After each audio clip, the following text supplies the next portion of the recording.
उसके साथ भावना, ज्ञान और कृति, ये तीनों बातें जुड़ी हैं। कृति की बात करें तो प्रथम व्यक्तिगत रूप से अपने, हमारा जो अधिकार क्षेत्र है वो सबसे बड़ा हमारा अपना जीवन है, अपने अपनी दिनचर्या है, अपने ही कामकाज हैं। तो हम वही से शुरू करें कि उसमें हम जो पढ़ रहे हैं वो कहाँ रिफ्लेक्ट हो रहा है, कैसे दिखाई दे रहा है। फिर धीरे धीरे उसमें श्रद्धा, समझ, ये सब हमारा विकसित होता है। तो ये अध्ययन का हमारा तरीका है। हम केवल जानकारी इकट्ठी नहीं कर रहे हैं, बल्कि जीवन के साथ जोड़ रहे हैं। ये सबसे महत्वपूर्ण वाक्य है, जीवन के साथ जोड़ना। और जीवन का विस्तार क्या है, व्यक्तिगत जीवन से लेकर राष्ट्र जीवन तक इसका विस्तार हम करेंगे। इस प्रकार की हमारी ये अध्ययन की यात्रा है। दूसरा मुद्दा है कि हम यह अध्ययन कर रहे हैं वह पुनरुत्थान विद्यापीठ के कार्यक्षेत्र के अंतर्गत आता है।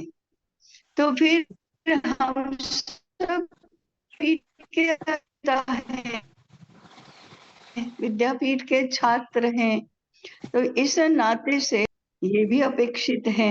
ये धीरे धीरे होगा।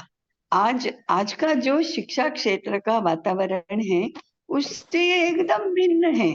जैसे हम किसी यूनिवर्सिटी के छात्र हैं तो हमारा संबंध किस बात से रहता है, हम जो पढ़ रहे हैं वो विषय, उस विषय की परीक्षा, उस विषय में प्राप्त होने वाले नंबर, प्रमाण पत्र और उससे बाद प्राप्त होने वाली डिग्री। ऐसा हमारा केवल व्यक्ति केंद्री और व्यक्ति व्यक्ति के अभिमुख ऐसा ही संबंध रहता है। हम उस यूनिवर्सिटी की विशेषता क्या है, यूनिवर्सिटी में कौन लोग हैं, अपने हमें पढ़ाने वाले अध्यापक कौन है, उनके साथ संबंध जुड़ता है कि नहीं, यूनिवर्सिटी के साथ हमारा क्या संबंध है, यूनिवर्सिटी के उद्देश्य क्या है, इसमें और क्या क्या चलता है, हम कुछ नहीं जानते और ना तो जानने की परवाह करते हैं। हम शिक्षा के इस क्षेत्र को बदलना चाहते हैं। तो फिर हम पुनरुत्थान विद्यापीठ के छात्र हैं, तो हम अपने विषय के अध्येता हैं वो तो ठीक है, लेकिन छात्र तो हम विद्यापीठ के हैं। तो विद्यापीठ के बारे में बहिरंग परिचय कम से कम प्राप्त करना, वहां से हमारी यात्रा शुरू होती है। अब ये काम हमें स्वतः अपने इनिशिएटिव से करना चाहिए। नहीं तो क्या होगा कि जैसे ये पाठ्यक्रम के 10 ग्रंथ हैं वैसे ही पाठ्यक्रम के विषय हो जाएंगे, पुनरुत्थान विद्यापीठ का बहिरंग परिचय, पुनरुत्थान विद्यापीठ का अंतरंग परिचय, पुनरुत्थान विद्यापीठ का दृष्टि, दर्शन एवं लक्ष्य, ऐसे विषय आ जाएंगे। हाँ, विषय जरूर आएंगे, परंतु ये कब आएंगे, अपने इनिशिएटिव से आएंगे। तो हम अब धीरे धीरे पुनरुत्थान विद्यापीठ के साथ अपने आप को संबंधित करें और उस दृष्टि से उसका परिचय प्राप्त करने का प्रयास करें। तीसरी बात है कि हम इस अध्ययन योजना की चर्चा बाहर अनेक लोगों के साथ करें कि हम हमारा ऐसा अध्ययन, हमारी ऐसी अध्ययन योजना है, उसमें अध्ययन के ये विषय हैं, हम इस प्रकार से प्रातः काल में अध्ययन करते हैं, फिर स्वाध्याय के रूप में भी करते हैं, हमारे ऐसे अध्ययन वर्ग होते हैं, उन वर्गों की व्यवस्थाओं की ऐसी ऐसी विशेषताएं होती हैं। अब ऐसी चर्चा अपने आसपास के सुनने वालों के लिए बहुत नई होती है, ऐसा होता नहीं है कहीं, तो नई होती है। तो इसके या तो विधायक कुतूहल, जिज्ञासा निर्माण होता है कि ये सब क्या है, फिर कैसे करते हैं, क्यों करते हैं। और दूसरी नकारात्मक भी होता है, क्या है, इतना समय इसके पीछे क्यों लगाना है, इससे क्या मिलने वाला है, इससे का जो व्यवसाय करते हैं उसमें कुछ लाभ होने वाला है क्या, ऐसे नकारात्मक भी रहता है। क्यों सुबह 5 बजे उठकर नींद खराब करके ये सब करना चाहिए, ऐसा भी होगा। कैसे भी साधक बाधक कैसे भी चर्चा हो, हमारा दायरा बढ़ता जाता है। लोग प्रभावित हो न हो, विधायक हो नकारात्मक हो, कैसी भी प्रतिक्रिया हो, तो भी विषय तो पहुंचता ही है। इस प्रकार से हम बहिर्मुखी होकर अनेक लोगों के साथ इस विषय की चर्चा करें, यह अपेक्षित है। माने इसी से हमारा विस्तार बढ़ता जाता है, हमारा लोकमत परिष्कार है, ये भी अपने आप धीरे धीरे धीरे होता रहता है।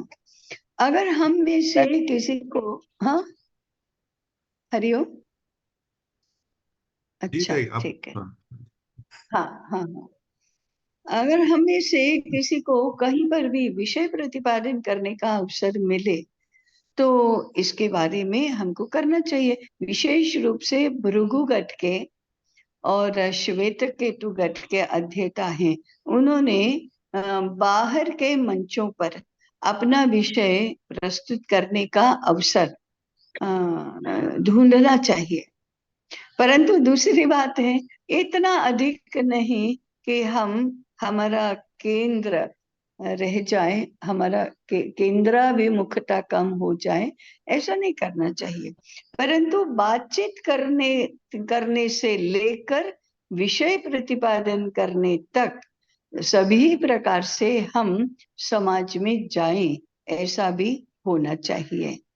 अगर ऐसा होगा तो पुनरुत्थान विद्यापीठ की पहुंच बढ़ेगी। उदाहरण के लिए हमारी ये जो विद्वत गोष्ठी होती है, अब उसमें ये तो गोष्ठी के इतिहास में ये 30वीं गोष्ठी है, और हर गोष्ठी में औसत 200 लोग होते हैं। मैंने पहले प्रारंभ में थोड़े कम होते थे, बाद में थोड़े बहुत अधिक होते थे, ऐसा करते करते उसका औसत तो 200 का ही आता है। 200 से थोड़ा अधिक ही होगा, परंतु 200 भी हम मान ले। फिर देश भर से आते हैं, देश भर से आते हैं, तो इसका परिणाम क्या होता है? विद्वत क्षेत्र में हमारा शिक्षा विचार पहुंचता है, उस विचार का ज्ञानात्मक परिणाम बहुत होता है, ऐसा नहीं है। परंतु पुनरुत्थान विद्यापीठ शिक्षा के क्षेत्र में कोई एक मौलिक कार्य कर रहा है, इसके समाचार कोने कोने में पहुंचते हैं, तो हमारा पहुंचने का ये एक बहुत अच्छा माध्यम बनता है, और इसके सुपरिणाम तो होने ही वाले हैं। हमारा राम विद्यापीठ का विषय इसी प्रकार से जागृति का, शिक्षा क्षेत्र में जागृति का ही विषय है, और हमारा उद्देश्य सिद्ध करने वाला है। इसलिए हमको इस प्रकार से बाहर जाने का प्रयास करना चाहिए, परंतु बहुत अधिक नहीं। अंदर रहने का प्रयास 80%, बाहर जाने का प्रयास 20%, इतना ही इसका अनुपात रहना चाहिए। बाहर जाने का कार्यक्रम इतना अधिक नहीं बढ़ना चाहिए। उसी प्रकार से विद्यापीठ की जो 5 तपों की योजना है, उसके बारे में भी हमें विचार करना चाहिए। वैसे चौथे 5वें ग्रंथ का अध्ययन करने के बाद इससे हम परिचित तो हुए ही हैं, तो उसका अधिक अधिक चिंतन हम करें, ये भी अपेक्षित है। हमारी जो दूसरी अध्ययन योजनाएं शुरू हुई हैं, उनके बारे में भी थोड़ा विचार करना। और मौलिक विचार तो ये होगा कि हमारी कितने प्रकार की अध्ययन योजनाएं फिर चल सकती हैं, कितने प्रकार की अध्ययन योजनाएं चल सकती हैं, इसके बारे में भी हमारा विचार हो, और हम उसको उसका उस रूप में हम योगदान करें। इस प्रकार से हमारा इंटीग्रेशन बढ़ना, शिक्षा के विषय पर, भारतीय शिक्षा के विषय पर, और पुनरुत्थान विद्यापीठ में हम जो काम कर रहे हैं उसमें इंटीग्रेशन बढ़ना, ऐसी समग्रता आना, इस दिशा में भी हमारा विचार आगे बढ़ना चाहिए। इतना ही अभी पर्याप्त है। एक ही बात छोटी सी रह गई, अग्रपाठियों के वृत्त निवेदन में आगे से मुझे थोड़ा विलंब से स्मरण आया, इसलिए मैंने दखल नहीं किया। उपस्थिति अपने गट के अध्येताओं की कितनी है वो भी आना चाहिए करके मेरी बात पूर्ण करती हूँ।